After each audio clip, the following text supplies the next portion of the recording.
Bonjour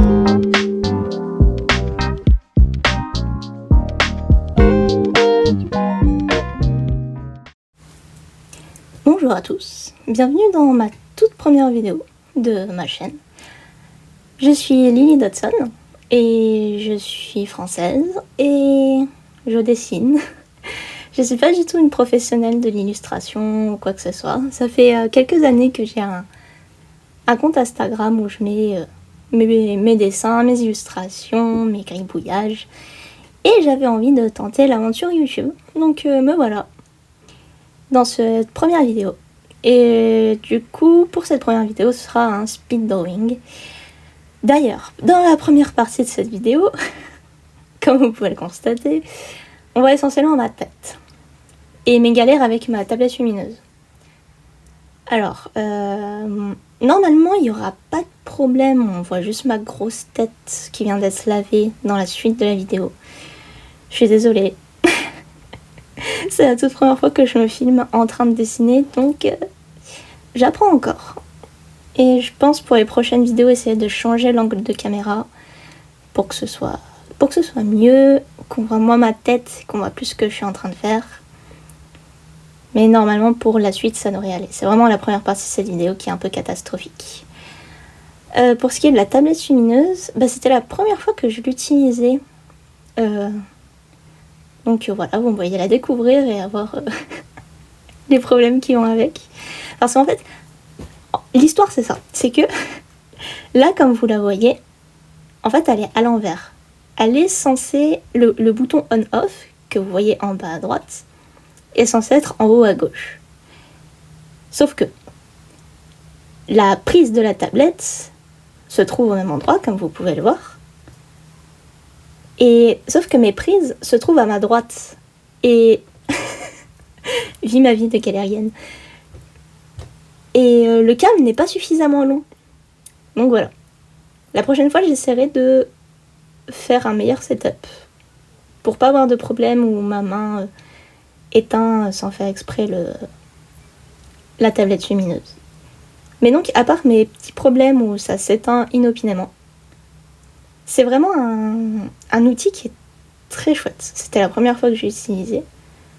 Je pense que pour les gens qui ont l'habitude de dessiner, c'est pas la première fois que... Enfin, c'est pas extraordinaire d'utiliser ce genre d'outil. Mais voilà, pour moi c'était une première et j'étais bien contente de pas avoir à gommer et avoir peur de froisser ma feuille. Voilà, vraiment un outil très, très utile et très agréable. Maintenant, je vais essayer de vous parler un peu plus de ce que je suis en train de dessiner. Et ce sont... là, je suis en train d'ancrer 2 de mes personnages, de mes original characters. Leurs noms sont Basile pour le garçon et Diablotine pour la fille. Alors évidemment, Diablotine, ce n'est pas son vrai prénom, c'est une sorte de surnom. Mais qui fait vraiment office de prénom pour le personnage.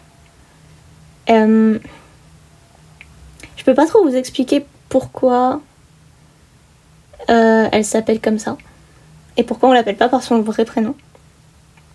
Parce que ce serait un peu un spoiler de l'histoire du personnage. Et je compte faire découvrir l'histoire du personnage via un autre... un autre média. Et si ça marche, tant mieux. Et je pourrais plus vous en parler. Et si ça marche pas, tant pis, et je vous expliquerai pourquoi tout le monde l'appelle Diablotine.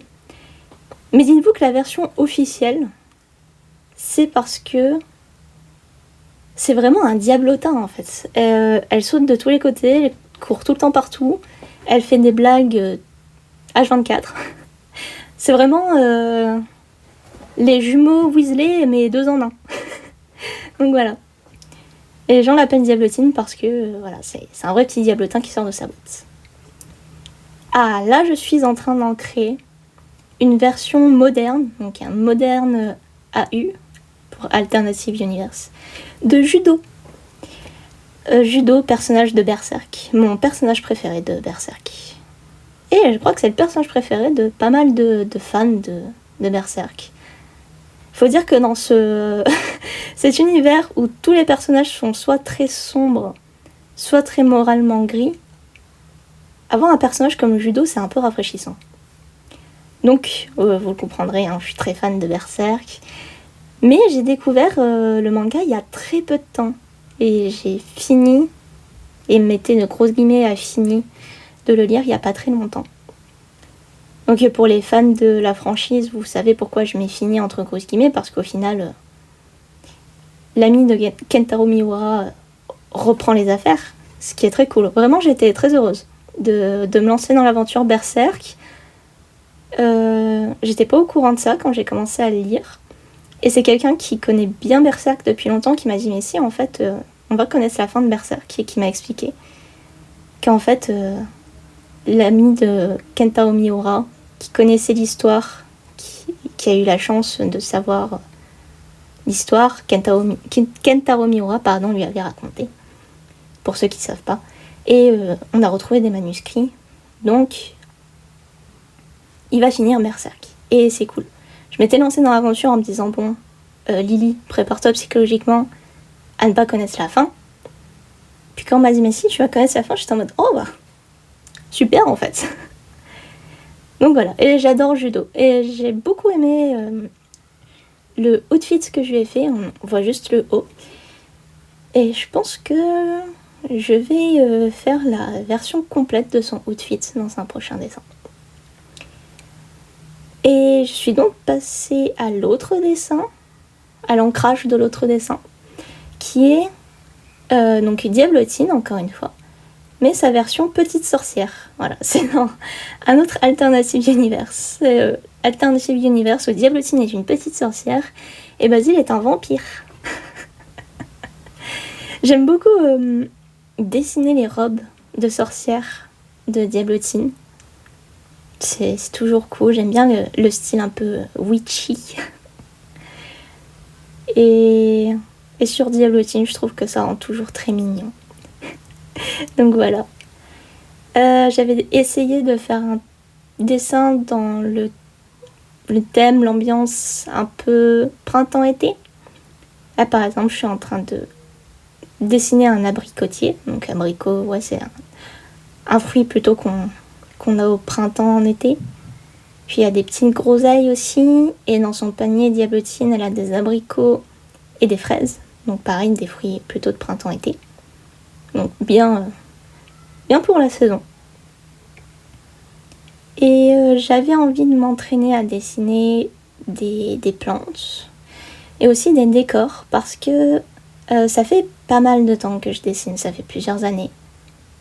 Mais j'ai toujours un peu esquivé le dessin de décor. Je me suis plus concentrée sur les personnages, le dessin de personnages. Et puis j'ai eu envie d'évoluer en fait. J'ai eu envie de me dire... Non, c'est pas français ce que je suis en train de dire. Je me suis dit plutôt, le décor ça participe aussi à rendre les personnages vivants. Donc...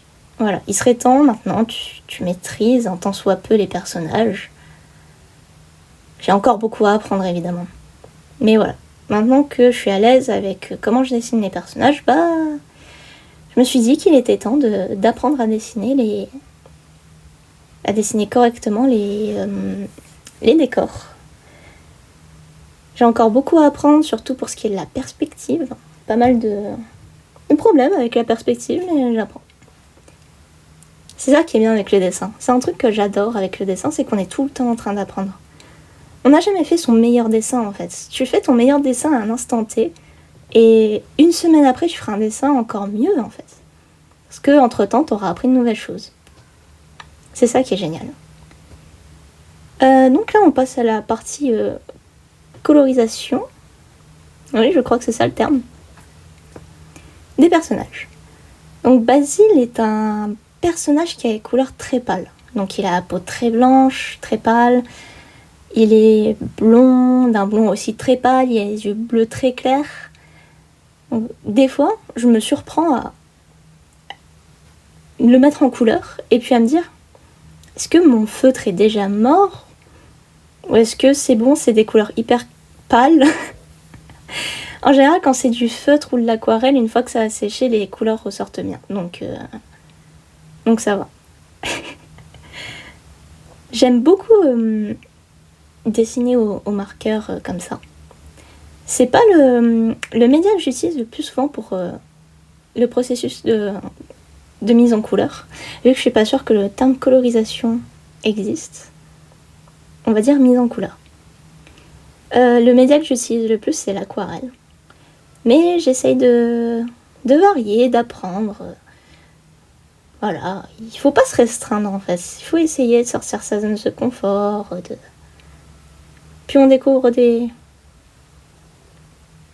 nouveaux plaisirs en fait, en essayant de sortir sa zone de confort. Typiquement, bah là, j'ai découvert que j'adorais mettre en couleur en marqueur. C'est juste qu'il faut apprendre à bien gérer ça et à utiliser le bon papier pour chaque média. Vous n'allez pas avoir le même rendu avec de l'aquarelle si vous utilisez différents papiers. Et pareil pour les feutres marqueurs. Du coup, Diablotine est très contente sur le dessin parce qu'en fait, elle a un outfit dont les couleurs matchent avec le outfit de Basile. Voilà. Vous apprendrez que je suis très cucul à praline. Pour judo, j'ai choisi un blond un peu plus, comment dire, soutenu que celui de Basile. Parce que, ouais, ils n'ont pas le même blond. Pour la couleur de peau aussi, il a la peau un peu plus foncée. Et j'aime beaucoup les couleurs que j'ai choisies pour sa tenue. Donc, ouais, vraiment, je vais refaire cette tenue, mais dans sa totalité. Voilà, pour un futur dessin. Je sais pas si ce sera dans une vidéo ou non, mais je pense vraiment le faire. Alors là, apparemment, j'avais un problème pour trouver ma couleur. Ah oui, pour le pancake. Je suis pas très heureuse de la couleur que j'ai trouvée pour le pancake. Pour les pancakes même, on dira. Je trouve que ça fait pas vraiment couleur pancakes, mais j'ai pas trouvé une couleur qui me satisfasse. Donc bon, je me suis rabattue là-dessus. Par contre, j'étais très satisfaite de... Qu'est-ce que c'est? On va dire que c'est un milkshake au chocolat. Avec des cerises. J'adore les boissons chocolatées. Je suis pas très gourmande de sucre, genre tout ce qui est gâteau, tout ça. J'aime manger des gâteaux, y a pas de souci, mais j'en mange pas énormément. Par contre, pour ce qui est des boissons, là je suis gourmande. Là on peut discuter. J'aime bien la couleur du chapeau de Diablotine. J'avais choisi la couleur du chapeau un peu au pif. Puis au final, je suis très contente. Très contente de cette couleur. J'aime aussi la couleur que j'ai réussi à trouver pour la robe de Diablotine. En fait, il y a peu de temps, j'ai trouvé beaucoup de boîtes de marqueurs pour vraiment pas cher. Je sais pas si j'ai le droit de dire où je les ai achetés ou si je vais me faire claim par YouTube si je le dis. Mais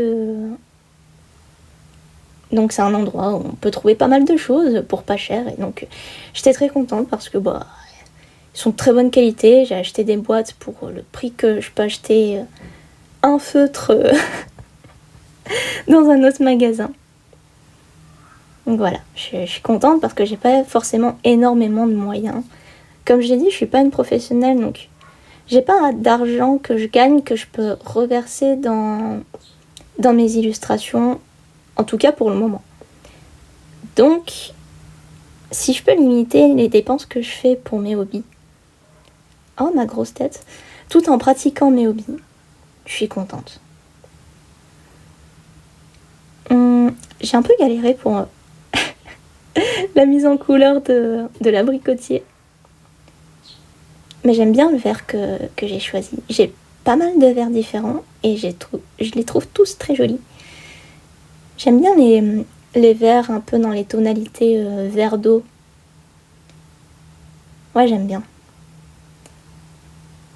Je trouve que c'est des couleurs douces et puis on peut en faire plusieurs choses. Autant on peut les utiliser pour quelque chose d'aquatique ou pour quelque chose de...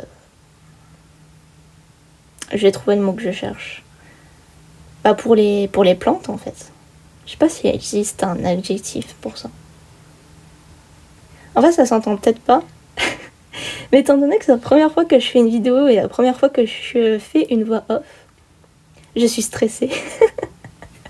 J'essaye de contrôler les tremblements de ma voix. Peut-être qu'ils s'entendent, je sais pas du tout. Mais ça fait que j'ai du mal à trouver mes mots. Je vous promets, d'habitude, je m'exprime mieux que ça. J'espère que c'est quand même drôle pour vous à écouter. Et intéressant. Sinon, vous pouvez totalement couper le son et écouter ce que vous voulez. Ce sera tout à fait compréhensible.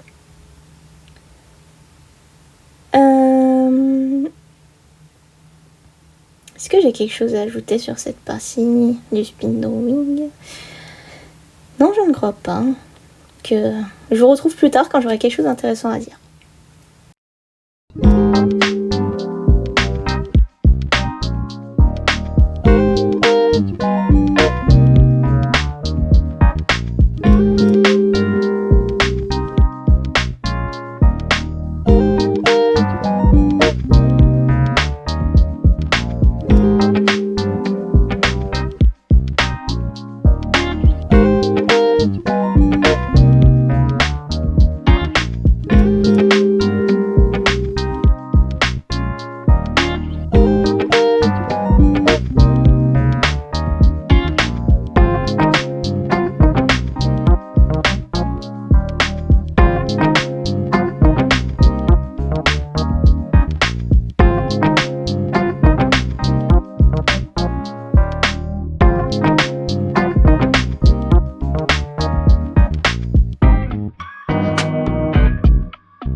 Voilà, j'ai fini le dessin, du coup, je découpe, partie très relaxing, la découpe, pour coller dans mon sketchbook. J'aime bien faire des dessins sur des feuilles à part et puis ensuite les coller dans mon sketchbook. Je trouve que ça donne du relief au bousin. Et puis étant donné que mon sketchbook il a des feuilles qui sont plus faites pour l'aquarelle, bah je peux pas trop utiliser mes marqueurs dedans. Donc voilà, quand j'ai envie de dessiner au marqueur, en général j'utilise les feuilles que j'ai qui sont issues d'un bloc, qui sont donc je pense spécialement... Donc c'est des feuilles qui je pense sont spécialement faites pour l'utilisation des marqueurs. Je pense, hein. En vrai j'en sais rien, je suis pas une professionnelle. Donc voici mon sketchbook qui est indécemment grand. Genre vraiment, il est fat. Mais j'aime bien, je peux faire des trucs beaucoup plus grands que ce que je faisais avant dans les petits sketchbooks. Et là je suis désolée pour l'angle de vue, je m'étais pas rendu compte qu'on voyait pas le bas. Donc pareil, hein, là, pour les prochaines vidéos je ferai plus attention. Et voilà, petit moment pareil, relaxing, on colle tout ça. On se met de la colle sur les doigts au passage comme l'enfant qu'on est. J'aime bien la disposition que j'ai trouvée. Je suis toujours en giga stress. Alors qu'il n'y a aucune raison de stresser, hein. Mais je suis toujours en mode oh mon dieu, mais est-ce que c'est bien est-ce que c'est bien comme ça, ou est-ce que j'aurais pu faire mieux? Oh là là. Puis ensuite je me dis, bah c'est pas grave, Pierre, ce n'est qu'un collage. Et voilà. Vie de stress. Puis on agrémente le tout avec des petits washi tape, hein.